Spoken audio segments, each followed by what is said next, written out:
All right, thank you so much for staying with Daybreak. We're still on the state of the nation, reviewing everything that's happening around the country, and we'd also like to hear your views at Trevor Mbija to Citizen TV, hashtag Daybreak. Let's bring them up and see what you're saying before we talk about the handshake 3 years on. Has it achieved anything? Let's see what we have here on Twitter. Chesingak says, at this point, people have to take responsibility. If you go to crowded places and don't keep distance, you have to accept that you may get sick and you may not have space in hospital. The government should not be responsible for people's choices. Okay, interesting perspective there. Personal responsibility says now we can't blame anyone, in as much as we're saying the politicians are the ones running the political rallies. Governor Mutua, there are Kenyans who died as police enforced curfews. Kenyans were maimed. Kenyans were locked up. Just to remind you, COVID-19 is a health matter. What has government of Kenya done to COVID-19 billionaires? A vaccine is here with us. Let Kenyans hustle. Okay, that means he wants the economy to be reopened fully when the president speaks tomorrow.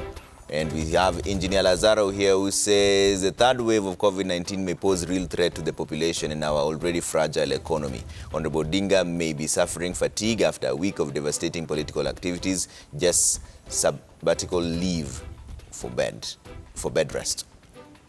Okay. Let's see what else you're saying here on Twitter before we get into the handshake conversation 3 years on. Flavian Mulama says CS Interior should stop throwing tantrums to judiciary on the delay of cases. First, ask the executive to increase budgetary allocation to judiciary to aid JSC to appoint more judicial officers. And secondly, and most importantly, ask the president to appoint the 40 judges. This is in reaction to what the executive was saying, that the judiciary is failing them. The police inspector general also said that sometimes it demoralizes the police when they take culprits to the corridors of justice and they are left with somewhat close to a slap on the wrist by giving them small cash bails. Jacob Babere says financial situations in Kenya is worrying. Experts warned on debt ceilings. Now we are on a downward trend. Introducing more tax couldn't be a solution because majority of SMEs that have been tax-based are in ICU and others graveyard. Okay, let's see what else you're saying. I'll try and squeeze in quickly just before we get into this conversation on the handshake as we wind up on this. Governor 254 says foreign debt repayment is expected to become expensive as the United States Federal Reserve Bank starts withdrawing its monetary stimulus this year.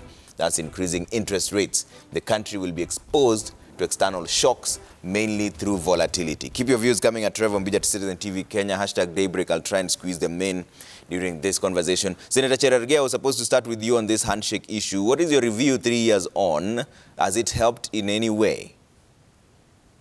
Thank you, Trevor. There is a song by Morgan Heritage that says, a reggae song, that when you look outside the window, do you see anything to smile about? This handshake has been one of the biggest political fraud there is in history of Kenya, where we were being told that it was not about the constitutional reform process. That's now about the constitutional amendment. We were being told it is not about the 2022 succession politics. I saw my brother, Tienda Amolo, in his constituency. I think they were remembering the former MCA called Gearbox, who died, who used to be MCA in Kiambu, complaining that there are some senior public servants that were using the handshake, or the BBI rather, for 2022 succession politics. So I think 3 years on, there is nothing to smile about. It has we always knew that this was about political succession of 2022.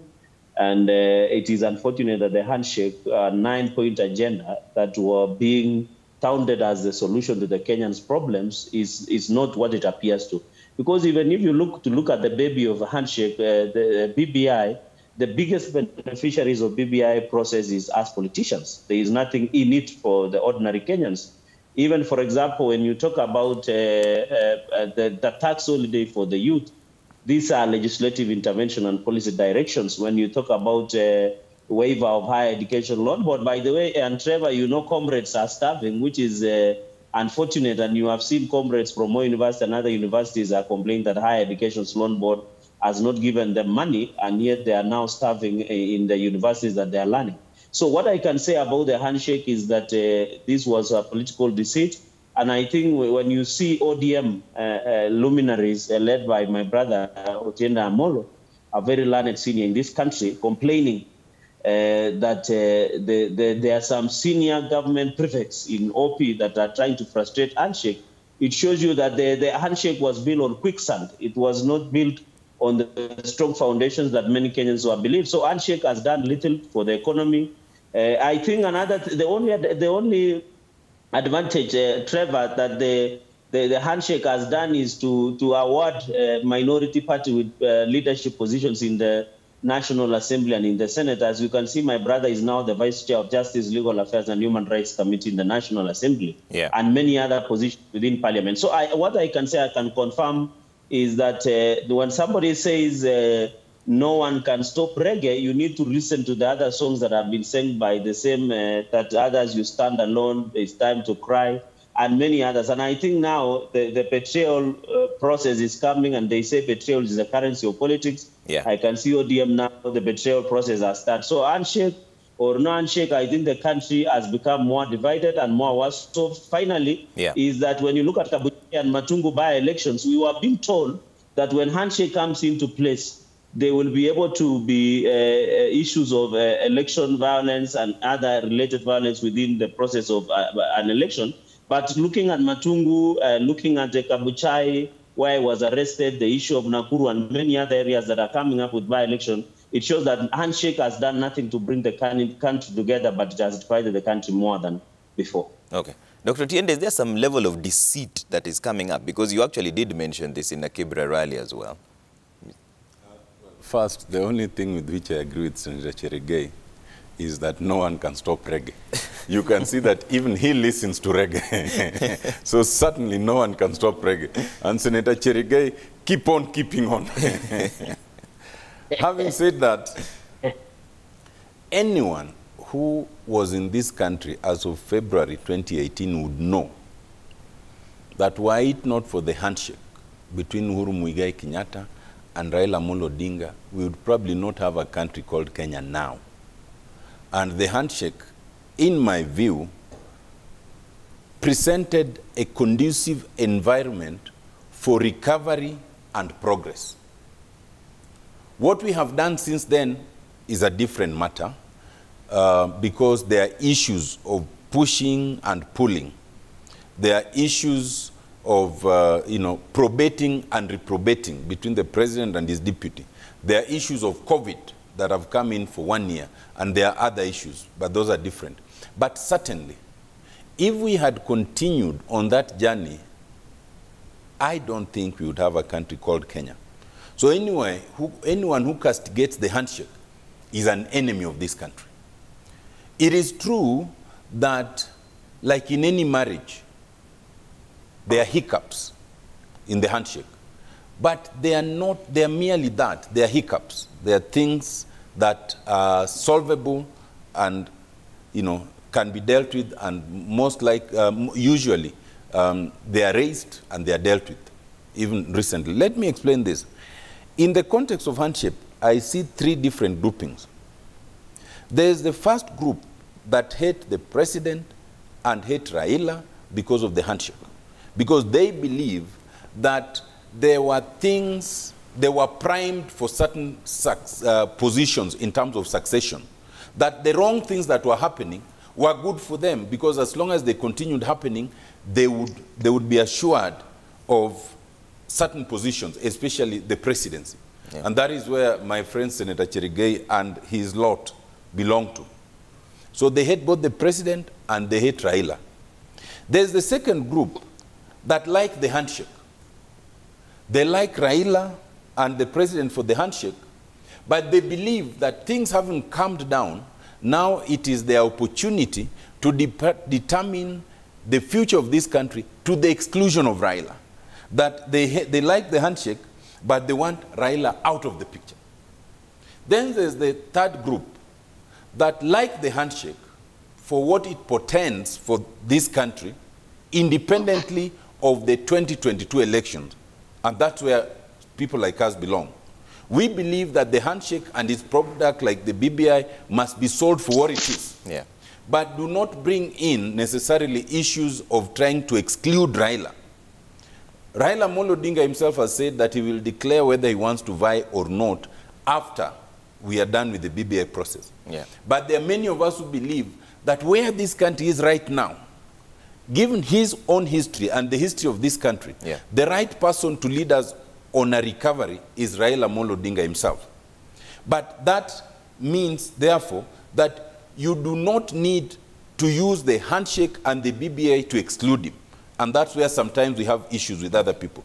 But overall, I think that the handshake was a good thing for this country. Yeah. I think the BBI process and the constitutional amendment that is now in our hands, yeah, is a good thing for this country.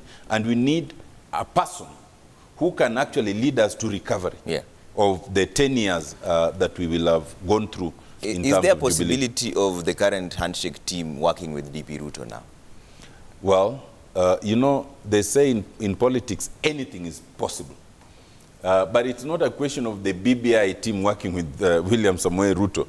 I think if there's one person who has thrown cold water to the BBI process from inception, despite having nominated some of the commissioners, is the DP.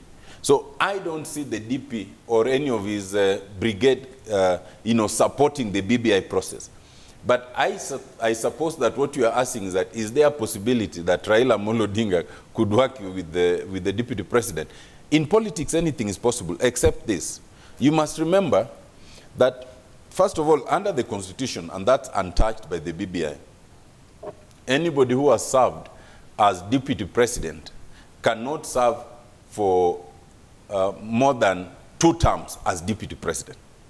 And which means if William Ruto was to work with Raila, he would have to accept to be in a lesser position. You must also remember that Raila Amolo Odinga has already been prime minister. The only thing he has not been is president. So why would he go for any lesser position? But it's not been a DP in politics, either. Anything is possible. Oh, thank you.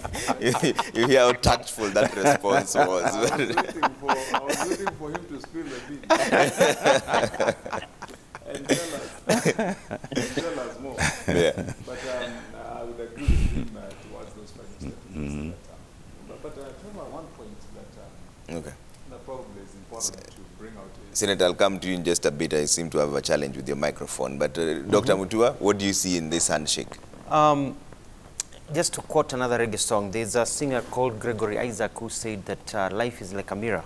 Yeah. When you approach it smiling, it smiles back at you, which also means when you approach it frowning, it frowns back at you.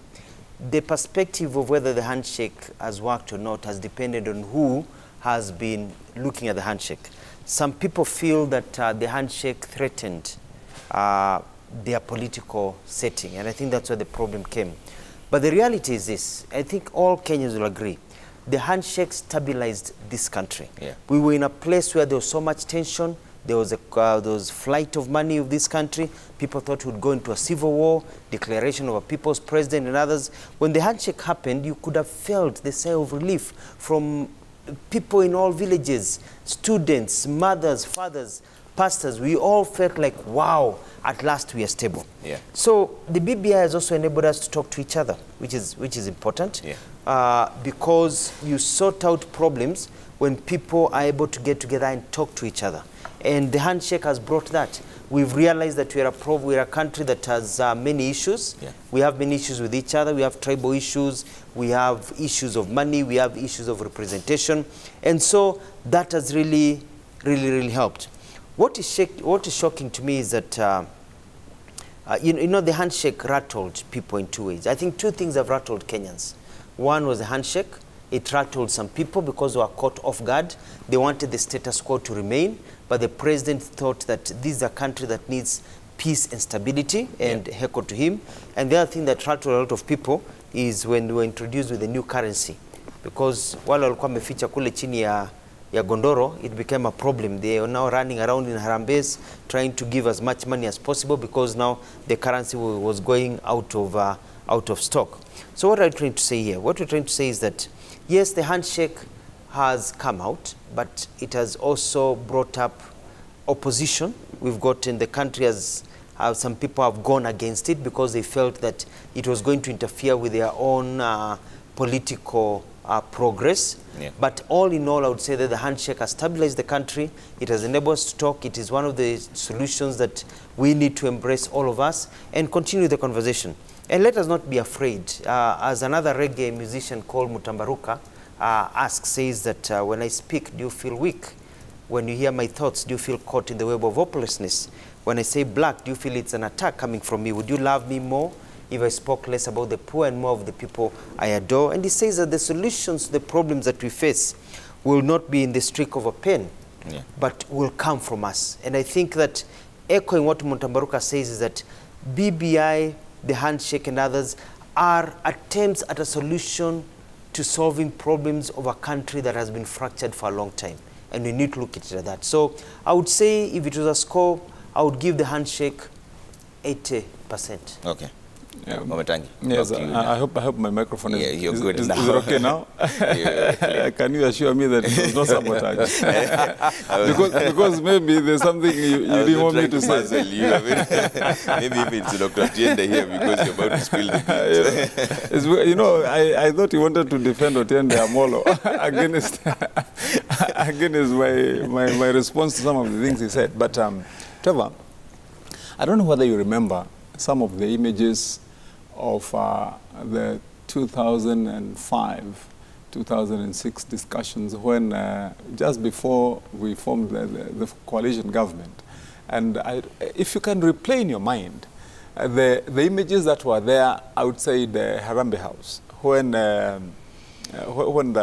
United Nations Secretary General Kofi Annan then, and I think there was President Mutuapa and others, when they tried to put in the two teams together, and I don't know whether you remember the kind of, almost forced persuasion that was there, trying to get the two sides to come together. Yeah. And then you compare that with the handshake, and then this time it was only two people coming down together and shaking hands, and it was joyous, and there was nobody who was pushing the two. And I think for all the mistakes, political mistakes and others that Raila Odinga may have made in his life up to today, I think that there is something that one would want to give him credit for, that he has always been forthcoming when it comes to a time when he's asked to make amends when things have gone wrong. Because if you remember during the Kibaki time, it was tough, the fight and so on and the contestation, and again this time. So I think to answer then to the question that you're asking, Otiende Amolo, towards the end of that discussion, is probably Raila Odinga ready to work with William Ruto? And he said in his answer, yes, anything is possible. But remember, Trevor, that if the referendum happens and the Republic takes up or then adopts the proposed amendments, then any person who rules this country or leads this country will have to do that under BBI. Mm-hmm. Yeah. So there will be no option for anyone, whoever it is, whether it is William Ruto, whether it is Raila Odinga, whether it is Mudavadi, they have to do it under the BBI. But coming then to this question that you've asked, is it a good or bad thing? This review of the handshake, and that brings to mind what you'd look at in history, in my view. And remember from those old days of Abraham Lincoln, when, and I hope you've read the book, Team of Rivals. Mm. And the inspiration for Barack Obama when he got elected, when he won the nomination, Obama, he had very tough choices to make. And one of the tough choices was to take up Hillary Clinton as his vice president. But eventually, and if you read his autobiography, at that particular time, he actually reread the book, Team of Rivals. and it was then that he decided to take Hillary Clinton as his Secretary of State. What am I saying? Is it only unique to Kenyans or to Uhuru and Raila that you find people who have been in serious contestation working together? I think, in my view, one of the biggest benefits of the handshake right now is the precedent that it sets for this country. Okay. of political making amends, that there can be tolerance, that you could disagree heavily, that there could be even historical, stereotypes and disagreements, but they can be overcome if people can agree to put them aside and talk. Okay. If without going back to what my colleagues have said, if you try just to replay and ask yourself, how would we be looking like today, given how Otiende Amolo and his colleagues had terrorized us in the streets? Yeah. You know, you would wake up one morning and you find Tear gas Monday. and you find there was even Black Friday. and remember, those days there were no holds barred. Yeah. I mean, it was not strange to find Otiende Amolo with a bag of stones on That's one an Moi unfair Avenue, accusation. throwing stones at my car. You know, I mean, anything was possible at that particular time. You know, and business had come to a standstill anyway. And so if we would be counting benefits, I believe that would count that now communities, if you ask communities around the Mount Kenya region and the Nyanza region, you know, after that handshake, because I think if we were to be speaking truthfully, Trevor, about how has it been in our political history, some of the most acrimonious disagreements have been between those two communities. Okay. And we are not going tribal here. Yeah. But from stereotypes told when people are young, if in the Luo community, about how their relationship has been with the Kikuyus since the time of Jaramogi in Kisumu and opening of Russia Hospital. Yeah. Stereotypes told to young Kikuyu boys and girls when they are growing up about how young Luo men used to be circumcised using mabatis or in Nairobi. I mean, those kind of things, and even even descriptions, you know, names that describe Kikuyus. You know, it's many times I've gone to Kisumu myself and to Nyanza, and when people say they call me Ukuyu, you know, and you find that before you get to really, those things are still there. Okay. And so I think it is. It's a good thing that finally we can say that we can speak as the same people. Yeah. Moving forward, I think what is going to be most helpful out of the handshake is if BBI as one of the byproducts, for all its mistakes, the best of the best would come out if people would separate the 2022 election, as I said here earlier, and look at the BBI itself for what it is, and say, do we have good things here? Yes, we do. And then pass it. Okay. Yeah. Gentlemen, I only have 4 minutes, and I'll give you 1 minute each for closing remarks, starting with Cherargei. 1 minute. Thank you. What I can say finally is that I want to urge Higher Education's Loan Board to release the money to comrades. Most of our students are suffering in the university. Most of them, even 12,000 per year is not sufficient for them. So I hope the government will intervene and be able to assist our comrades from starving in our universities. Secondly and finally is that we should stop blasting the judiciary. The executive should be aware that judiciary is underfunded. We have many infrastructural developments within judiciary that are yet to be completed because of lack of funding, the human resource, and many other factors that affected expeditious listening of cases. So I hope as a country, we need to move forward and looking into the future. Let us always remain peaceful, and we hope the upcoming by-elections in Machakos and many other areas like Juja and Garissa will have peaceful by-elections. Thank you. All right. Dr. Tiende? Only two things. First, I want to assure Senator Wamatangi that the ODM fraternity generally and the Luo community in particular have always been peaceful but forceful. We would undertake lawful protestations strongly but unarmed. We never threw any stones. Instead, we imbibed, copious amounts of tear gas, with courage. Unlike Senator Cherargei and my other brothers who are only just learning, they should come for lessons. Secondly, about the BBI, I think what Uasin Gishu did was cowardly. In a political contest, you don't abstain. It's like saying you abstain from voting. When you abstain, you are voting for the wrong thing. you must have the courage to say either yes or no. And I want to remind Kenyans that today we are undertaking public participation on the BBI process as the Joint Committee on Legal Affairs of the Senate and the National Assembly, and any Kenyan with views is welcome. It is not so that we change anything in it, but so that we engage and understand. So when the referendum comes, then you have an informed vote. Okay. Wamatangi, 1 minute. Yes, I know when I speak, you have to emphasize the 1 minute. Yes. No, you know, I just want to go back to that story that we started with on COVID. And Trevor, counting the number of people we have lost, professionals, and that was well captured in the Standard. If you looked at some of those middle pages, they have got a good rundown of you know, the most of the prominent people. Not saying that we've not lost other ordinary Kenyans, which is also, who are also equally important, but I'm saying the loss itself can be seen from all those faces of people who have been invested in by mothers and their parents in this country. And then we just lost them to COVID. And then that is contrasted very ironically. Probably next time when we are looking at it, you could give us some time to look at some of the cartoons.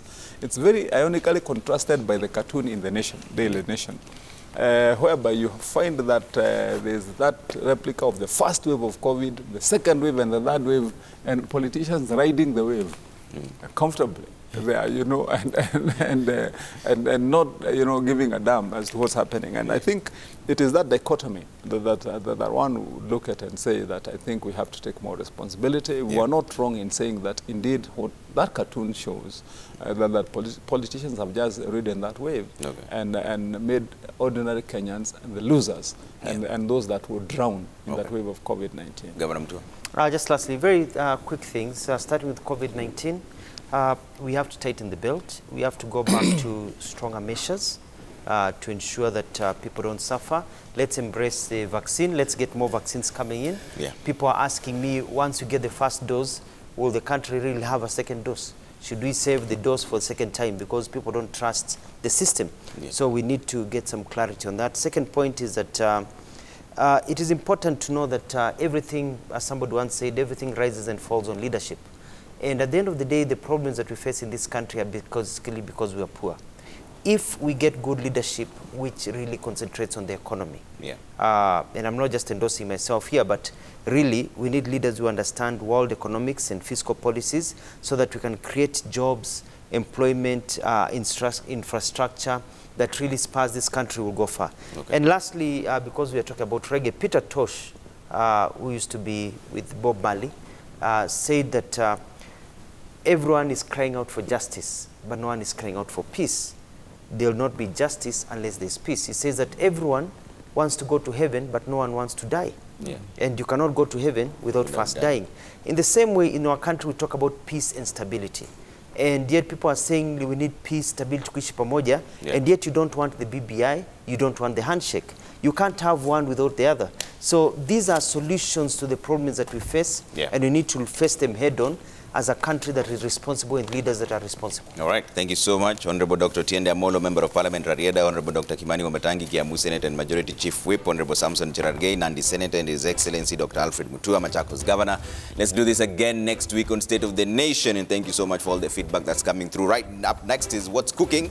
They're preparing the English breakfast with plantain, sauté potatoes, and wet fried tilapia. My guest in studio one part of it, but there's no such thing. Thank you so much. You're just whetting our appetite by mentioning all the tilapia, all the what, and we are hungry.